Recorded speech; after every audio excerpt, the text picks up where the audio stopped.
Hello everyone, இன்னைக்கு நம்ம group 4 மேத்ஸ்ல ஒரு ரீசனிங் தான் பார்க்க போறோம். ஸோ இது வந்து எந்த டைப் ஆஃப் ரீசனிங் அப்படின்னு பார்த்தா லாஜிக்கல் ரீசனிங் அப்படின்னு சொல்லலாம். ஓகேவா? Logical reasoning. Okay, A is richer than B. First question படிச்சிடுறேன். A வந்து B விட richer, C is richer than A, C வந்து A விட ரிச்சர், D is richer than C, C விட D richer. E is the richest of all. இவங்க எல்லாத்தையும் வச்சு பார்க்கும்போது E தான் எல்லாத்தையும் விட ரிச்சஸ்டா இருக்கான். If they are made to sit in the above degree of richness, who will have the central position?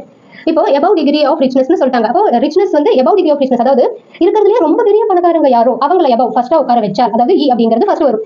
அதுக்கப்புறம் இது பணக்காரங்க லிஸ்ட் எல்லாம் வரும். அப்போ அப்படி உட்கார வச்சதுன்னா who will have the central position? A B C D இருக்காங்க இல்லையா? இதுல சென்ட்ரல் D E யும் சேர்த்து இதுல சென்ட்ரல் பொசிஷன் யாருன்னு சொல்லிட்டாங்க. இப்போ above degree of richness நம்ம ஏன் E எழுதணும்? இங்க கொடுத்துட்டாங்க என்னன்னா E is the richest of all. எல்லாத்த விட E தான் richest அப்படிங்கறத இங்க கொடுத்துட்டாங்க. இப்போ நம்ம பார்க்கலாம். இப்போ நம்ம E தான் richest னு தெரியும், அது எழுதிட்டோம். அது இருக்கட்டும். இப்போ ஃபர்ஸ்ட்ல இருந்து வரலாம். ஆக்சுவலா A is richer than B. A is richer than B. அப்போ B ய விட A தான் richer அப்படின்னு சொல்றாங்க. சோ இங்க கம்பேரிசன் வருது. அப்போ இது ஒரு ஹிண்ட் தான். இந்த மாதிரி கம்பேரிசன் क्वेश्चन வந்துச்சு அப்படினா நம்ம என்ன பண்ணனும்னா A is richer than B அப்படின்னு சொல்லிருக்காங்க இல்லையா? அப்போ நம்ம ஃபர்ஸ்ட் எழுதும்போது A அப்படிங்கறத எழுதாதீங்க. அப்ப எழுதுனா நமக்கு கன்ஃபியூஸ் ஆகும். அப்ப என்ன எழுதணும்? A is richer than B ன்னு இருக்கா? அப்போ B அப்படிங்கறத ஃபர்ஸ்ட் எழுதிக்கங்க. and then A. அப்போ A is richer than B. B ய விட A தான் ரிச் அப்படின்னு சொல்றாங்க. சோ செகண்டா எது வருதோ இந்த மாதிரி கம்பேரிசன்ல செகண்டா வரக்கூடியது எடுத்து நம்ம எழுதிக்கலாம். ஃபர்ஸ்டா எழுதிக்கோங்க. எழுதிட்டு அப்படியே மேல போலாம். அடுத்து என்ன சொல்றாங்க? C is richer than A. C தான் வந்து A வை விட ரிச்சர்ங்கறாங்க. இங்க A இருக்கா? அடுத்து என்ன எழுதணும்? C. அப்போ C தான் வந்து A வை விட ரிச்சர். ஓகே? அடுத்து என்ன கேக்குறாங்க? D is richer than C. C ய விட யார் ரிச்சா இருக்கா? D.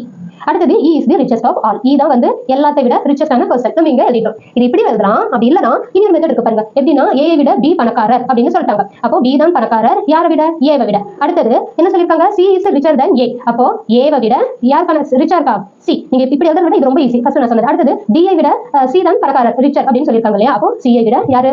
D.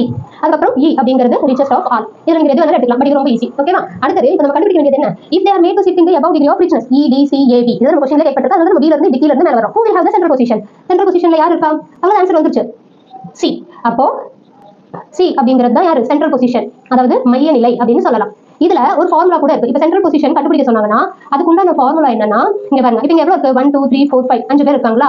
அப்போ இது வந்து ஆட் நம்பர் இல்லையா? அப்போ இந்த 5 கூட சென்ட்ரல் பொசிஷனுக்கு உண்டான ஃபார்முலா என்னன்னா நம்ம 1 அப்படிங்கறத சேர்த்துக்கணும். Divided by 2 is equal to 6 divided by 2. எவ்வளவு டைம்ஸ்? 3 டைம்ஸ். அப்போ இங்க தேர்ட் பொசிஷன்ல யார் இருக்கா? C. அப்போ C is the answer. இப்போ இது வந்து ஆட்ல கொடுத்திருக்காங்கன்னு நான் சொன்னேன் இல்லையா? இப்போ கம்பேரிசன்ல 5 நம்பர் வந்து மிடில் கேக்குறாங்க, நம்ம இத எழுதுறோம். இப்போ இதே கம்பேரிசன்ல ஆட்ல வந்து உங்களுக்கு 3 கேக்குறாங்க, ஒரு 7 வருது அப்படினாலும் +1 divided by 2 பண்ணும்போது என்ன வரும்? 4/2 is equal to 2. செகண்டா இருக்கிறது தான் வந்து உங்களுக்கு மையநிலை, அந்த பர்சன் சென்ட்ரல் பொசிஷன் பர்சனா இருப்பாங்க. அடுத்து 7 + 1 divided by 2 is equal to 8/2 is equal to என்ன வரும்? 4. அப்போ நான்காவதா யார் இருக்காங்களோ அவங்க தான் வந்து சென்ட்ரல் பொசிஷன். இப்போ 7 பேர் வெச்சுக்கோங்க. கையில இருங்க. எவ்வளவு பேர் இருக்காங்க? 7. 7ல ஃபர்ஸ்ட் 2 போய்டும், லாஸ்ட் 2 போய்டுங்க. அந்த இங்க சைடுல இருந்து ஒன்னு, இந்த சைடுல இருந்து ஒன்னு. நமக்கு ஒரு ஃபிங்கர் இருக்கு. இந்த ஃபிங்கர் எத்தனை வருது? 1 2 3 4. அப்போ 4. இங்க என்ன வந்திருக்கு? 4 தான் ஆன்சர்.